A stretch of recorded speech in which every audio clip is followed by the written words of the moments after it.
우리가 저번 시간에 12장으로 들어가면서 신령한 것에 대해서 바울이 이제 가르치는 내용으로 들어갔습니다. 바울은 이제 은사에 대해서 앞으로 3장에 걸쳐서 언급을 할 터인데, 왜 자기가 은사에 대해서 언급을 할 수밖에 없는지, 왜 은사에 대한 바른 교훈을 주려고 하는지, 그 이유에 대해서 1절부터 3절에서 바울은 언급을 했었습니다.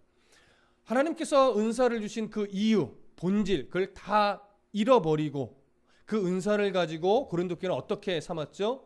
자랑거리로 삼았고, 또 내가 더 고급한 은사를 가졌으며 내가 더 우월한 은사를 가졌다라고 자랑을 하며 그것이 또 파당을 짓는 어떤 도구로 삼아 버렸습니다. 그래서 그 은사가 교회를 하나 되게 하고 교회를 유익하는 쪽으로 사용하지 않고 교회를 나누고 다투게 만들고 분열시키는 역할을 했기 때문에 그것은 은사에 대한 이해가 잘못된 것이고 은사를 잘못 사용하고 있는 것이다. 그래서 바울은 은사에 대해서 바른 이해를 갖게 하고 은사를 바르게 사용하게 함으로 말미암아 하나님께는 영광이 되고 교회는 유익하게 하기 위해서, 그리고 이 부분이 너무나 중요하기 때문에 짧게 할 수 없어서 3장에 걸쳐서 바울은 이 은사에 대한 부분을 이야기를 하고 있는 겁니다.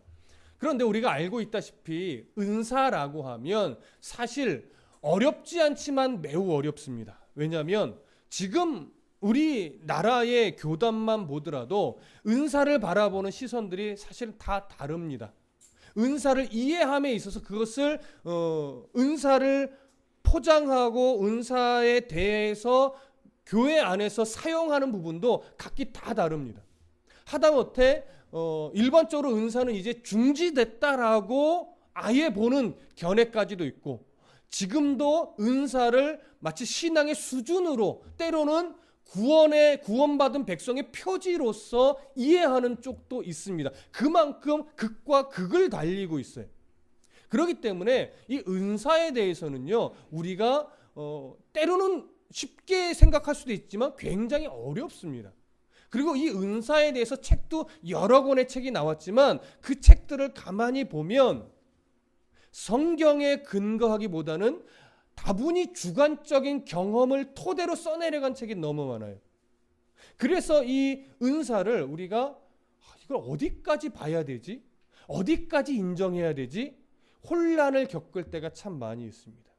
근데 여러분, 은사는 딱 잘라서 못 받기가 어려워요. 왜? 지금도 일어나고 있어요. 근데 지금도 일어나고 있는 이 은사적 경험들은 모든 사람에게 보편적으로 일어나는 또 경험은 아니에요.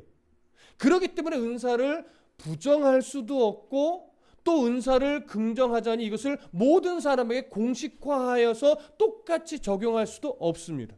그래서 저도 앞으로 여러 주에 걸쳐서 이 은사에 대한 부분을 나누겠지만, 은사는 이겁니다라고 아예 단정지어서 획일화시킬 수가 없어요.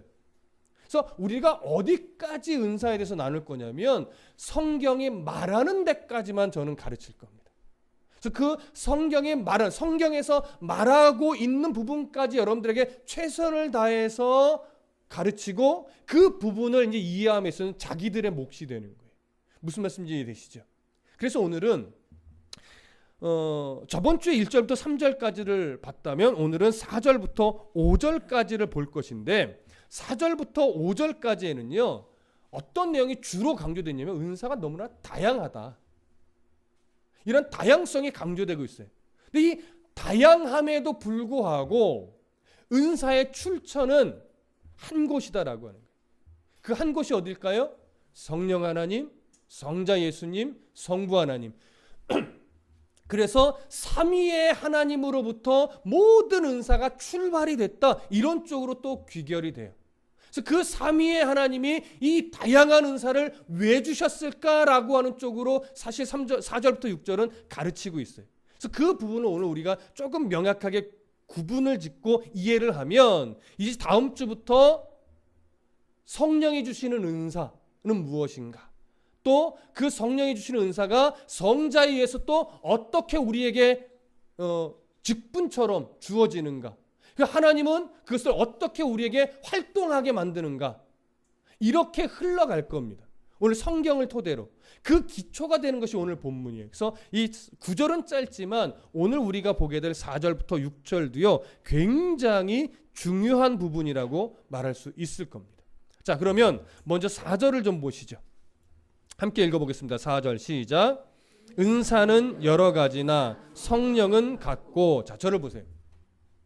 여러분, 이 4절의 내용에 대한 이해가 여러분 각각 조금씩 갖고는 있잖아요. 이건 이런 의미일 것인데 그걸 다 내려놓고요. 그냥 한번 한글 문장만 생각해 보세요. 은사는 여러 가지나 성령은 같고. 말은 어렵지 않아요. 근데 이게 문맥상 이게 맞나요? 이게 자연스럽나요? 은사는 여러 가지인데 성령은 같대요. 다른 얘기를 그냥 마치 신문에 여기 하나 짜집기 하듯이 이렇게 갖다 붙인 것 같아요. 말이 자연스럽지 않아요. 은사가 여러 가지인데 성령은 같대요. 이게 한글 어떤 번역이 가지고 있는 약간의 한계입니다. 이해하기가 어려워. 이게 도대체 무슨 말이야? 은사가 여러 가지 알겠어요. 근데 성령은 같대요. 성령이 여러 명이 아니잖아요. 그렇죠? 그래서 우리가 이것을 조금 더 분명하게 이 구절의 의미를 이해하실 필요가 있는 겁니다. 먼저 자, 은사. 한글 성경은 단수로 표현하고 있습니다. 은사. 근데 원문의 성경 복수로 되어 있습니다. 은사들은 이렇게 가셔야 돼요. 그래서 헬라어로는 카리스마톤이라고 되어 있습니다. 카리스마톤 복수에 은사들은 이렇게 되어 있죠. 그러니까 은사들이라고 하는 복수라는 얘기는 은사가 한 가지라는 거예요? 여러 가지라는 거예요? 이미 여러 가지라는 의미를 이 단어 하나에 담고 있는 겁니다. 근데 이 카리스마톤이라고 하는 이 단어는요, 카리스마라고 하는 단어에서 온 건데 카리스마가 가지고 있는 기본적인 의미는 선물이라고 하는 겁니다. 선물. 그래서 때로는 은혜라고도 번역을 해요. 선물이에요. 그러니까 선물이라고 하는 것은 물론 세상에서는 누가 받을 만한 일을 했기 때문에 또 선물이 주어지기도 하지만 성경에서 또 하나님과의 우리의 관계 속에서 선물이라는 표현을 쓸 때는요, 항상 우리가 무엇인가 받을 만한 일을 해서 주어지는 것이 아니라 우리는 받을 만한 어떤 일을 한 적도 없고 자격도 되지 않는데 그냥 하나님이 우리를 사랑하셔서 주시는 걸 뭐라고 말해요? 선물이라고 말해요. 그래서 구원은 대가입니까? 선물입니까? 그래서 구원이라고 하는 것도 선물인 거예요. 여러분, 구원도 때로는 은사에 들어갑니다. 여러분, 구원받은 백성이라고 하는 이 은사, 선물을 모두가 받았어요. 저도 마찬가지고요. 은사는 그래서 항상 누구를 대상으로 하냐면 하나님께 구원이라고 하는 은사, 구원이라고 하는 선물을 받은 성도들을 대상으로 하여 주시는 말씀이에요. 여기에 아직 구원받지 못한 백성이 있다면 사실은 오늘 본문의 내용과는 상관이 없는 사람입니다.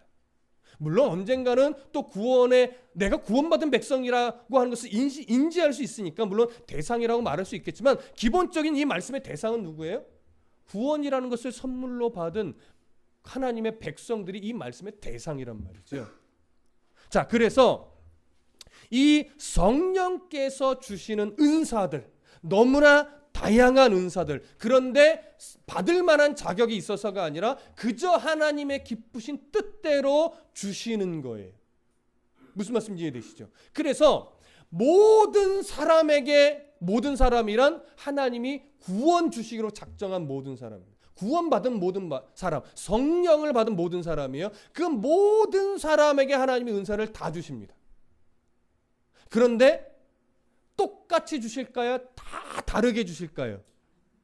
다 다르게 주십니다. 그래서 이렇게 표현할 수 있어요. 하나님의 백성에게는 성령께서 하나 이상의 모든 은사를 다 주십니다. 하나 이상의. 그러니까 어떤 사람은 조금 더 다양하게 뭔가 은사를 가지고 있을 수 있어요. 어떤 사람은 좀 다양하지 않게 가질 수도 있어요. 그런데 다양하게 주었다고 해서 그것이 그 사람이 다양한 은사를 받을 만한 어떤 자격이 되거나 뭔가를 했기 때문이 아니라 하나님이 그 사람을 어떻게 쓰시고자 하는 뜻이 있기 때문에 조금 더 다양하게 준 것이고, 어떤 사람에게는 조금 더 다른 방향성이 있기 때문에 좀 다양하지 않게 주셨을 뿐이지, 그게 그 사람의 수준을 말한다거나 그 사람의 가치를 말한다거나 그 사람의 우월함을 말하는 것은 절대 아니라고 하는 거예요. 그래서 은사를 카리스마라는 단어로 쓰는 거예요. 선물이라고 하는 거예요. 선물. 그러니 교회에서 뭔가 조금 탁월해 보이는 은사를 가진 사람을 너무나 막 동경의 눈초리로 보는 것, 옳을까요? 안 옳을까요? 옳지 않습니다. 목회자는 어떻게 보면 말씀의 은사를 받은 사람이에요. 그렇죠? 근데 말씀의 은사도 또 각양 다 다르잖아요. 어떤 목회자는 정말로 또렷하게 논리정연하게 막 성도들의 마음을 확 휘잡으면서 막 끌어당기는 설교를 하는 사람도 있지만, 어떤 목사님은요, 바울처럼 말주변은 너무 없는 거예요. 말주변은 너무 없는데 그 말씀 한 구절 한 구절이 가지고 있는 어떤 삶의 흔적과 함께 녹아진 그 말씀, 설교는 참 재미없는데 은혜는 깊은 목사님도 있어요. 무슨 말씀인지 이해하시죠? 너무나 다양하단 말이죠. 근데 그것이 이 목사님은 수준이 높아, 저 목사님은 수준이 좀 높지 않아, 이렇게 평가될 수 있을까요? 하나님이 세우신 목회자라면, 싹군이 아니라면, 나름 정직하게 목회하시는 분이라면 그 목사님의 설교의 스타일로만 가지고 목회자의 수준을 말할 수 없단 말이에요. 근데 생각해보세요. 우리는, 저도 마찬가지예요. 은연중에 그 목사님의 설교 스타일을 가지고 은근히 수준을 나누나요, 안 나누나요? 회개하십시오. 저도 마찬가지예요. 저도 그럴 때가 있어요. 저도 은근히 설교를 왜 저 따위로 해라고 저도 말할 때, 그러고 나면 딱 이 말씀이 딱 걸리는 거예요. 그분이 싹군이 아니라면 그건 왜 저 따위로 해가 아니라 저분에게 받은 은사의 그 어떤 하나님의 범위 안에서 쓰는 건데, 근데 이거는 자기가 게을러서 그런 것과는 좀 다른 겁니다. 그 하나님이 판단하시겠지요. 그러니 그게 목회자에게도 이게 적용이 된다면 성도와 성도 안에서도 마찬가지예요. 그게 어떤 은사로 드러나든지 간에 그 은사를 존중해 주면 되는 거예요. 여러분이 저를 그냥 존중해 주듯이 존중해 주면 될 부분인데, 뭔가 막 특별한 은사를 가지고 있으니까 막 동경하게 되고 그 사람을 따라가게 되고, 때로는 목사의 말보다 그분의 말이 더 중요해, 더 위에 있어, 이럴 경우가 있어요. 조심해서 하셔야 됩니다. 그래서 성경의 은사는 뭐라고 말하는 거예요? 선물이라고 말하는 거예요. 그 사람 때문에 주어지는 것이 아니라 그 사람을 향한 하나님의 마음 때문에 주는 거란 말이에요. 이걸 절대 좀 놓치지 마십시오. 동일해요. 모든 사람이 어떠한 은사를 받았든지 간에 동일한 겁니다. 분량대로 주는 겁니다. 여러분 로마서 12장 6절 한번 가볼까요? 신약성경 로마서 12장 6절. 자, 중간까지만 읽겠습니다. 자, 6절 찾으신 분들만 함께 읽습니다. 시작. 우리에게 주신 은혜대로 받은 은사가 각각 다르니, 여기까지만. 자, 보세요. 우리에게 주신 은혜대로. 이 은혜는 뭐예요? 하나님이 주신 은혜죠. 여기에는 구원받은 백성이라는 의미도 있고, 여기에는 각각 하나님이 성도마다 원하시는 삶의 목적지, 쓰시고자 하는 바가 다 다르다는 거예요. 그 은혜대로 뭘 주세요? 하나님이 은사를 주는 거예요. 각각 다른 은사를. 이해되시죠? 자, 이 말씀의 근거로 해서 보아도 하나님은 우리에게 정말 각각 다 하나님의 선하신 뜻대로 다른 은사를 주십니다. 에베소서 4장 7절에서도 보면 우리 각 사람에게 그리스도의 선물의 분량대로 은혜를 주셨다라고 말합니다. 선물의 분량대로. 하나님 우리에게 원하시는 삶의 방향성, 내용들, 요구하는 것들 다 다양해요. 그래서 은사의 종류는 다양하고 은사의 크기도 다양합니다. 근데 동일한 게 하나 있지. 뭐예요? 지금 제가 드린 여러 표현 중에 동일한 게 하나 있어요. 은사는 다 다양한데, 크기도 다양하고 종류도 다양하고 모양새도 다양하고 뭐 몇 개를 주느냐도 다른데 동일한 게 하나 있죠. 하나님의 기쁘신 뜻대로 주는 거라는 것. 출처가 어디예요? 하나님이에요. 근데 성경은 그 출처를, 주된 출처를 누구로 말합니까? 성령이라고 말하는 것뿐이에요. 하나님의 뜻대로 주는 거예요. 그러면 이제 보십시오. 은사에 대한 의미를 이제 아시겠죠? 은사들, 은사들이라고 하는 이 단어 하나가 가지고 있는 의미가 이렇게 깊고 넓단 말이에요. 그래서 복수로 쓰고 있는 거예요. 은사들. 근데 이제 성경의 은사는 뭐라고 말해요? 은사들은 여러 가지다 이렇게 말합니다. 근데 이 여러 가지라고 번역한 이 표현은요, 이 여러 가지라고 하는 이 단어를 어디에 연결한 거냐면 은사에 연결을 하니까 여러 가지라고 하는 번역을 한 거예요. 근데 이 은사라고 하는 이 단어는요, 여러 가지다라고 하는 뜻만 있는 것은 아닙니다. 헬라어로 디아이세레이스, 참 어렵죠. 디아이세레이스 이런 단어를 쓰는데 이게요, 다양하다, 여러 가지다라고 하는 의미만 있는 것이 아니라 분배한다, 분할한다 이런 의미도 갖고 있어요. 이것을, 이 단어를 성령에 연결을 하면 이건 다양하다는 의미가 아니라 분배하다는 의미로 봐야 됩니다. 그러니까 어디에 연결을 시키냐에 따라 해석이 달라져요. 은사들에 연결을 하면 은사들이 다양하다 이렇게 표현되는 거고, 성령 하나님에게 연결을 하면 다양한 은사를 누가 분배하는 거라는 의미예요. 성령께서 분배해 주는 거다 이런 의미가 되는 겁니다. 어디에 연결해서 해석하든 큰 문제는 없어요. 그런데 본문의 흐름으로 보면 저는 어느 쪽에 더 옳겠다라고 여겨지면 성령 하나님에게 이 단어를 연결하는 것이 더 이 본문에서 말하고자 하는 쪽에 더 가깝다라고 여겨집니다. 왜? 이미 은사라고 하는 단어를 복수로 쓰면서 은사가 다양하다라고 하는 것을 이미 표현을 했거든요. 근데 성령은 갖고 이래버리면 뭔가 이게 도대체 뭘 말하려고 하는 거야? 이렇게 돼요. 근데 이것을 이 디아이세레이스라는 단어를 성령으로 연결해서 이 은사들은 성령께서 분배해 주시는 것이다 이렇게 번역을 하면 어떻게 해요? 자연스럽죠. 그리고 본문이 은사의 다양성과 함께 삼위의 하나님으로부터 나오는 것이라고 하는 이 통일성, 이것과 매치시켜 봐도 이렇게 번역하는 것이 오히려 더 자연스럽습니다. 그래서 은사는 여러 가지나 이렇게 번역을 해도 무방하나 은사들은 성령께서 분배해 주는 것입니다. 이렇게 번역을 해도 무방하다는 거죠. 저는 후자를 선택하는 겁니다. 그래서 번역상 은사들은 성령 하나님께서 분배해 주시는 겁니다. 이렇게 번역하는 것이 더 옳다라고 여겨집니다. 출처가 어디예요? 성령 하나님이에요. 근데 성령 하나님이 그 뜻대로 성도들에게 향하신 하나님의 뜻에 따라 다양하게 주시는데 어떤 사람은 몇 개를 주시는 경우도 있고 어떤 사람은 여러 가지를 주시는 경우도 있어요. 어떤 사람은 사람의 눈에 보기에 좀 탁월하게 보이는 은사를 주시기도 하지만 어떤 사람에게는 사람의 눈에는 거의 드러나지 않는 은사를 주시기도 하는 겁니다.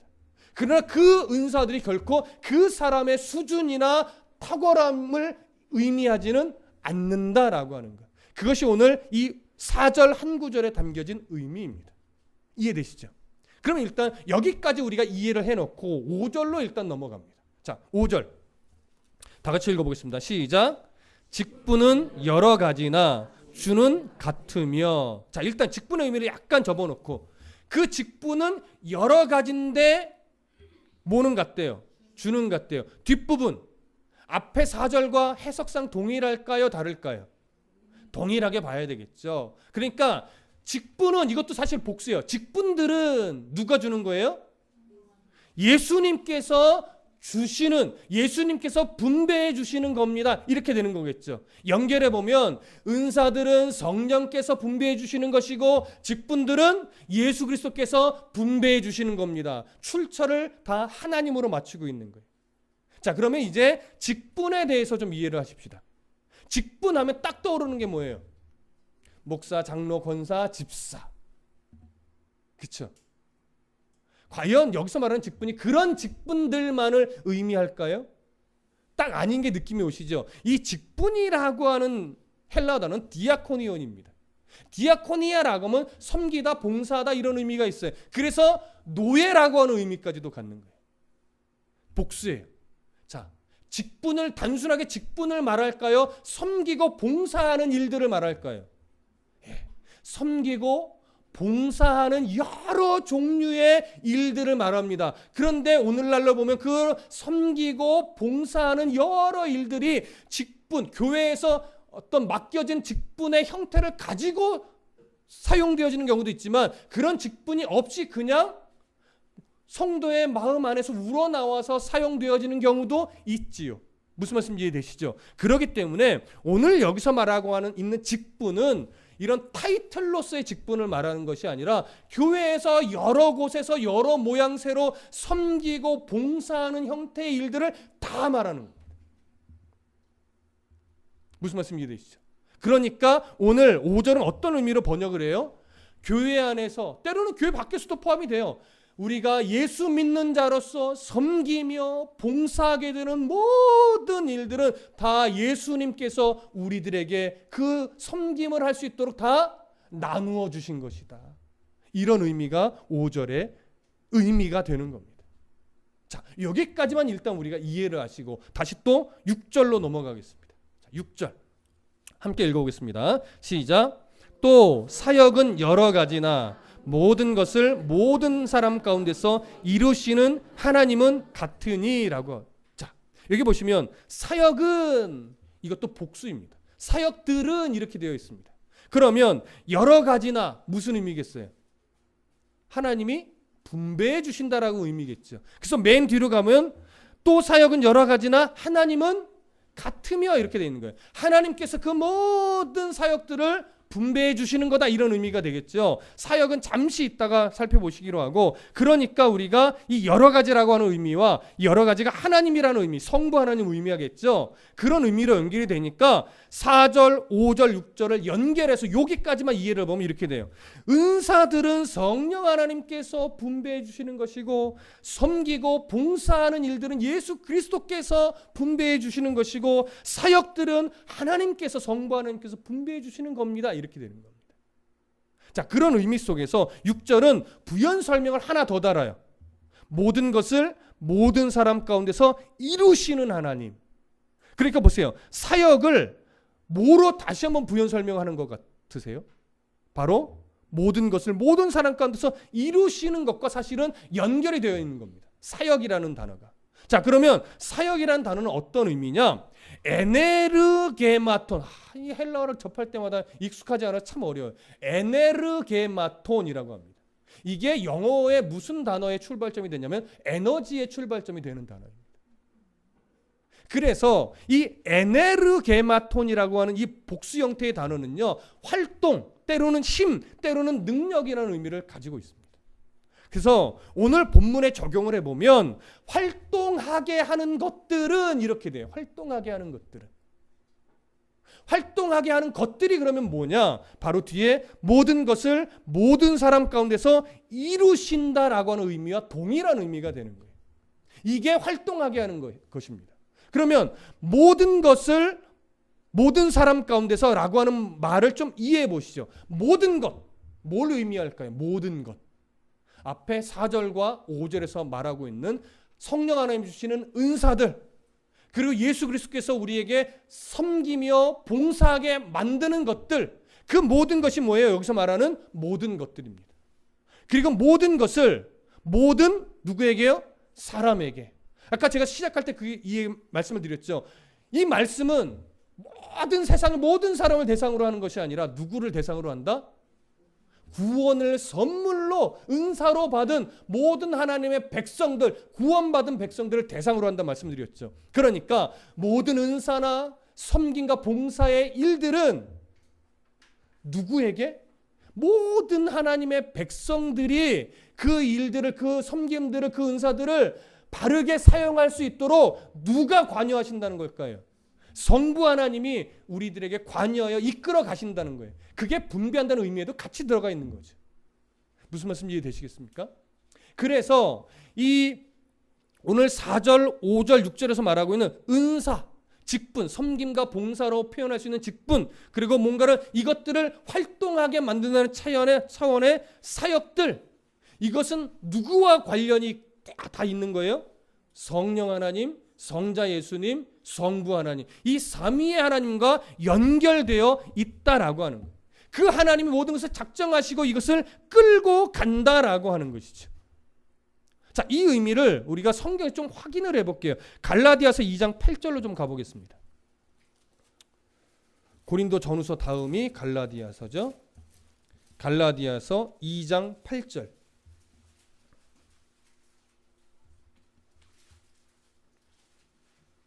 자, 함께 읽어보겠습니다. 갈라디아서 2장 8절. 찾으신 분들 함께 읽습니다. 시작. 베드로에게 역사하사 그를 할례자의 사도로 삼으신 이가 또한 내게 역사하사 나를 이방인의 사도로 삼으셨느니라. 자, 여기서 말하고 있는 그 역사하사, 이게 바로 에넬게오라고 해서 그 6절의 표현과 동일한 단어입니다. 6절의 사역과 같은 표현입니다. 자, 그러면 8절 잘 보세요. 베드로에게 하나님이 뭐 했어요? 뭔가를 활동하게 했어요. 사역하게 했어요. 근데 그 베드로를 어떻게 했냐면 할례자의 사도로 삼으신 이가 할례자의 사도로 삼으셨다라고 하는 거예요. 자, 그러면 할례자의 사도로 바울을 삼으셨다는 건 잘 보세요. 하나님이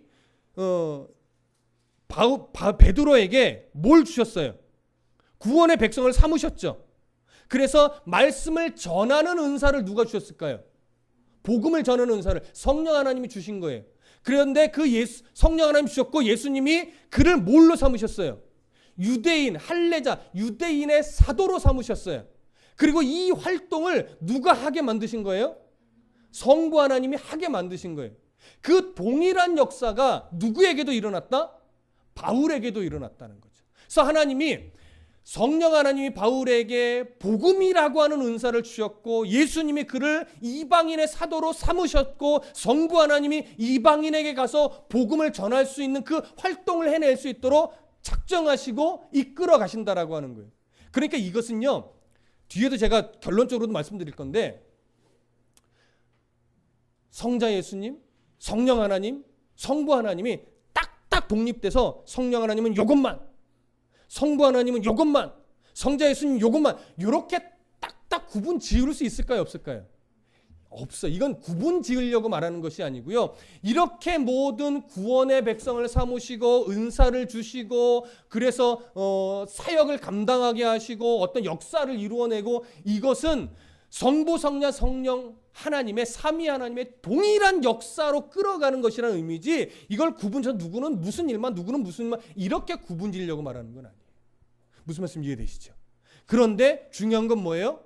각각 사용하시는 방향성과 역할은 다 다르다라고 하는 거예요. 베드로에게 은사를 주신 하나님은 베드로를 할례자의 사도로만 쓰신 건 아니지만 보편적으로 할례자의 사도로 베드로를 쓰셨어요. 바울의 은, 이방인 무할례자의 사도로 주로 하나님이 쓰셨습니다. 바울이 무할례자에게만 복음을 전한 건 아니에요. 할례자에게도 전했죠. 그러나 주로 무할례자의 사도로 하나님이 바울을 사용하셨다라고 하는 겁니다. 그것이 이제 오늘 본문의 4절, 5절, 6절을 통틀어서 볼 때 이런 시각을 우리가 가져야 한다라고 하는 거예요. 그래서 다시 조금 정리를 이제 지금 정리 차원으로 이제 넘어가 볼게요. 4절에 기록된 은사들, 5절에 기록되어 있는 섬김과 봉사의 이런 여러 직분들, 교회에서 꼭 임명되어야만 되는 것만을 말하는 것이 아니라 굳이 임명되지 않아도 교회에서 스스로 섬기와 봉사의 일들을 하게 되는 역할들, 자, 이런 역할들은 서로 독립적으로 나눠져 있을까요? 이런 은사들과 직분들은 서로 유기적으로 묶여 있을까요? 그렇죠. 유기적으로 묶여 있는 거예요. 은사 따로, 또 직분 따로, 섬김과 봉사 따로가 아니라 이 하나님이 성령 하나님이 주신 은사들은 어떻게 사용되어야 되는 거예요? 교회 안에서 섬김과 봉사의 모습으로 이런 주신 은사들이 사용되어져야 하는 거예요. 그래서 유기적으로 묶여 있는 거예요. 자, 성경을 좀 보시죠. 베드로전서 4장으로 가보겠습니다.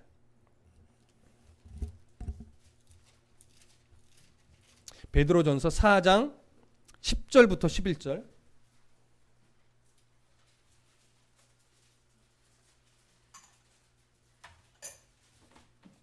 베드로전서 4장 10절과 11절 함께 읽겠습니다. 10절과 11절 시작. 각각 은사를 받은 대로 하나님의 여러 가지 은혜를 맡은 선한 청지기 같이 서로 봉사하라. 만일 누가 말하려면 하나님의 말씀을 하는 것 같이 하고 누가 봉사하려면 하나님이 공급하시는 힘으로 하는 것 같이 하라.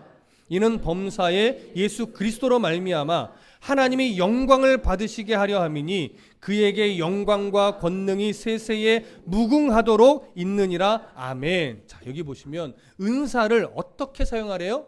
선한 청지기처럼 봉사하듯이 사용하라고 합니다. 이것이 바로 4절의 의미와 5절의 의미가 묶여 있는 거예요. 각각 은사를 다 다양하게 받았어요. 근데 받았는데 그냥 가만히 갖고만 있으라는 거예요? 아니요. 사용하라는 거예요. 근데 어떤 기준으로 사용하래요? 선한 청지기처럼 봉사하듯이 사용하래요. 왜요? 왜 그렇게 사용하라고 합니까? 오늘 베드로전서는 이렇게 말하죠. 11절 중간에 이는 범사에 예수 그리스도로 말미암아 하나님이 영광을 받으시게 하려 합니다. 그래서 각양각색의 은사를 받은 사람들은 그것을 선한 청지기처럼 봉사하듯이 사용해야 되는데 그렇게 사용한다면 하나님이 영광 받으신다 이거예요. 하나님이 영광 받으신다는 것은 교회가 유익하게 된다는 얘기고 교회가 덕을 세운다는 얘기고 교회가 하나가 된다는 얘기예요. 그것과 같이 묶여져 있어요. 그러니 은사를 사용한다라는 미명 아래서 교회를 분열시키고 다투게 만들고 깨트린다면 옳은 거예요, 옳지 않은 거예요? 은사를 잘못 사용하고 있든지 하나님이 주신 은사가 아닐 수도 있습니다. 이게 무서운 겁니다. 근데 우리는 이 분별을 가지지 않고 자꾸 누군가 우월한 은사를 가졌다고 하면 그 사람 편이 되려고 한단 말이에요. 교회 안에서도 자꾸 다투는 여러 요인이 있겠지만 대표적인 요인 중에 있는 게 뭡니까? 목사파와 장로파가 갈리는 경우도 있지요. 때로는 원로 목사파와 후임 목사파가 또 갈려지는 경우도 있지요. 그러면서 그것이 오히려 원로 목사님이 계시고 후임 목사님이 계실 때 그것이 아름답게 바톤 터치가 돼서 하모니를 이뤄서 그것이 더 교회를 교회답게 만들어내는 일로 사용되면 하나님이 영광 받으실 텐데 그렇게 되지 않고 왜 이렇게 수준이 낮은 목사가 들어와서 이런 식으로만 갈라지게 되면 그래서 이 목사 빨리 내쫓아야 돼 이런 식이 돼버리면 이제 교회는 깨지고 분열되고 다투어지는 거예요. 교회 안에서 있는 은사들도 마찬가지입니다. 누군가 신유의 은사를 받았다, 누군가 방언의 은사를 받았다, 누군가 예언의 은사를 받았다라고 할 때 그것이 함부로 사용되어지는 것이 아니라 하나님이 선하신 뜻 안에서 하나님을 영광스럽게 만들어질 때 그래서 하나님이 사용하게 할 때 사용해야 되는데 이게 처음에는 그렇게 사용되어졌을지 모르나 점점 가면 갈수록 어떻게 사용될 때 문제인 거예요? 누군가 막 찾아와. 그래서 막 존경하는 눈빛으로 막 선물을 드리면서 내게 예언을 좀 해주세요. 아니면 내 자녀를 좀 고쳐주세요. 나도 방언 받을 수 있게 좀 도와주세요. 막 이렇게 오면 마치 이제 그 은혜가 내게서 나가는 것인 양 내 뜻대로 그런 은사를 쓴단 말이에요. 내 뜻대로. 그러면 거기서부터 하나님이 드러나는 것이 아니라 누가 드러나요? 은사자가 드러나게 되죠. 은사자가 드러나기 시작하면 그건 교회의 유익이 되는 게 아니에요. 교회를 깨트리는 거고 교회를 망가뜨리는 겁니다. 교회는요 은사 때문에 세워져야 되는 것이 아니라 교회는 철저하게 말씀, 복음 때문에 세워져야 되는 겁니다. 그래서 은사는 때로는 복음이 복음되게 하는 일에 도움이 될 수 있을 때 사용되어지는 것이지 하나님을 하나님 되게 할 수 있는 때 사용되어지는 것이지 사람의 필요에 따라서 은사가 사용되어지는 게 아니란 말이에요. 이게 자꾸 바뀌어지다 보니까 문제가 생기는 거예요. 성경은 언제나 은사를 누구의 뜻에 따라 줬다고요? 하나님의 뜻에 따라 줬다고요. 그리고 그 은사를 서로 선한 청지기처럼 봉사하듯이 사용하라고 말씀하시면서 그걸 뭘로 연결시켜 놓냐면 하나님이 영광 받으시도록 이것과 연결시켜 놨단 말이에요. 그런데 은사가 자꾸 사람이 영광 받게끔 사용되어지면 거기서 어그러지고 문제가 생기고 다툼이 생기고 파당이 나누어지는 거예요. 이건 잘못 사용하는 겁니다. 그래서 우리가 분별력 있게 봐야 될 게 뭐냐면 때로는 우리 안에 하나님이 신유의 은사를 순간 주실 수 있어요.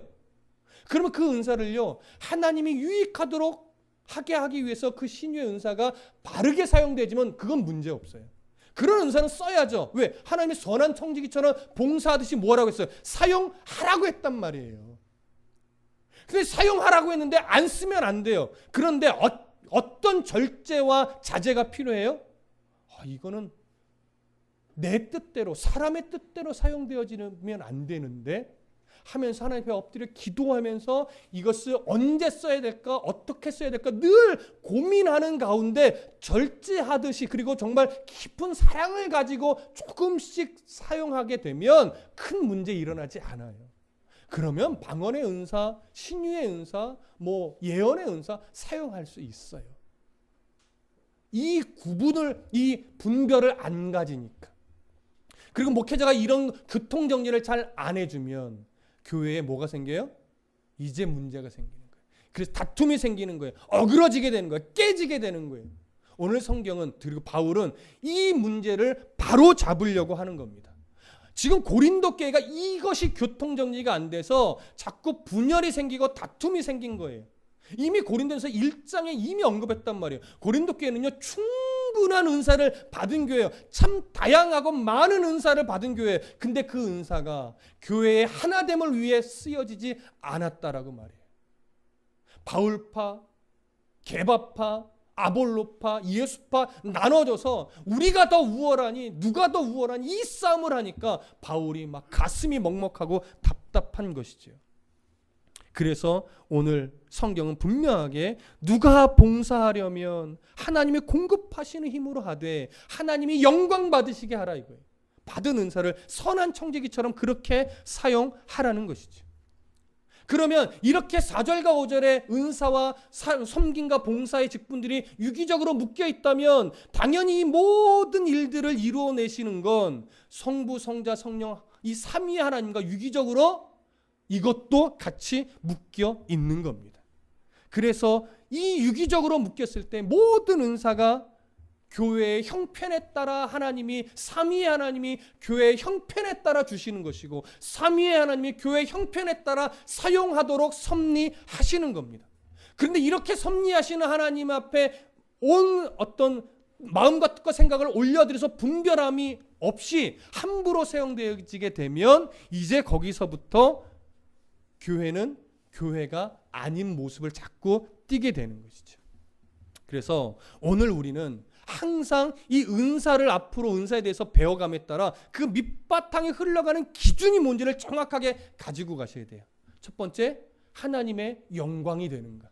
두 번째, 교회의 유익이 되며 덕을 세울 수 있는가. 그리고 또 하나, 이것과 같은 맥락이지만 또 하나 굳이 보자면 교회의 하나됨을 이루어내는가. 이 세 가지 기준을 항상 가지고 가면 문제 없습니다. 그리고 우리가 앞으로 고린도전서 12장, 13장, 14장을 계속해서 바라보면서 이것을 확인해 갈 텐데 그 밑바탕이 여전히 흘러가는 건 어떤 은사가 뭐냐를 가르치고자 함이 아니라 이런 은사들이 하나님의 영광을 위해서, 교회의 유익을 위해서, 교회의 하나됨을 이루어내는 일을 위해서 사용되어져야 한다라고 하는 것에 계속 초점을 가지고 바울이 이 본문의 내용을 흘러가게 만들고 있다라고 하는 것, 여러분 이걸 놓치지 마십시오. 그래서 오늘도 다시 한번 강조합니다. 교회에서 무엇인가 행사를 하고 일을 하고 섬기고 봉사하는 일을 여러분들이 맡아서 하게 될 때 오히려 그걸 통해서 막 섭섭함이 생기고 분이 생기고 때로는 화가 나고 교회 하나됨이 깨어진다면 그건 뭐 하는 게 더 유익하다? 안 하는 게 더 유익합니다. 오히려 그런 행사나 어떤 섬김의 일을 좀 안 하고 교회의 하나됨을 오히려 지켜내는 게, 교회의 불만을 가지지 않는 게 오히려 더 좋다라고 하는 거예요. 나의 영적으로 더 살기 위한 어떠한 노력도 해야 돼요. 그러니까 내 영이 죽어가면서, 내 영이 죽어가면 자꾸 깨진다는 거죠. 내 영이 죽어가면서 뭔가를 하려고 하는 것보다는 무언가를 안 해도 좋으니 내 영이 먼저 살아나는 게 더 중요해요. 내 영이 살고 회복이 돼야 하나됨을 위해 또 힘을 쓸 수 있는 거예요. 그래서 여러분, 말씀 안에 내 영이 회복되어서 성령의 은혜로 충만할 때 내가 받은 은사가 이런 게 있었지. 이제는 이것을 교회 유익이 되고 하나님의 영광을 위해 이렇게 써야 되겠다라고 하는 안목이 생기는 거예요. 그러니 우리가 우리의 믿음 생활의 기초에 항상 뭐가 있어야 돼요? 말씀을 바르게 아는 기초가 항상 있어야 돼요. 그래서 말씀을 바르게 아는 기초가 없으면 하나님이 은사를 주셔도 그 은사를 바르게 써 내려가기가 어려운 거예요. 근데 하나님의 말씀이 내 안에 충분하게 늘 채워지는 싸움을 하면 이제 말씀을 근거로 분별력이 생겨요. 분별력이 생기면 내게 이런 은사들을 주셨구나. 내가 이제 깨달아 알 수 있어요. 그러면 그 은사들을 어떻게 사용하는 것이 또 옳은 것인가에 대한 분별을 갖겠죠. 그럴 때 사용하는 겁니다. 그럴 때. 그래서 교회는 일을 하면 신앙이 자라겠지. 아닙니다. 거꾸로 됐습니다. 신앙이 자라고 나서 일을 해야 됩니다. 그래야 그것이 오래 갈 수 있고 그것이 교회를 더 하나 되게 만드는 요인이 되는 거예요. 때로는 청년들은 좀 가르치는 차원에서 그런 경우도 있지만 우리가 기본 신앙의 진리는요, 신앙이 자라고 나서 하나님에 대해서 배우고 나서 그 다음에 뭔가를 섬기든 은사를 발휘하든 하는 겁니다. 이런 기준을 절대 놓치지 않고 더 건강한 성도로 믿음의 은사들을 바르게 활용함으로 말미암아 하나님이 영광을 받으시고 교회가 유익하게 되는 그런 일들에 바로 여러분들의 은사가 사용되어지기를 간절히 소망합니다.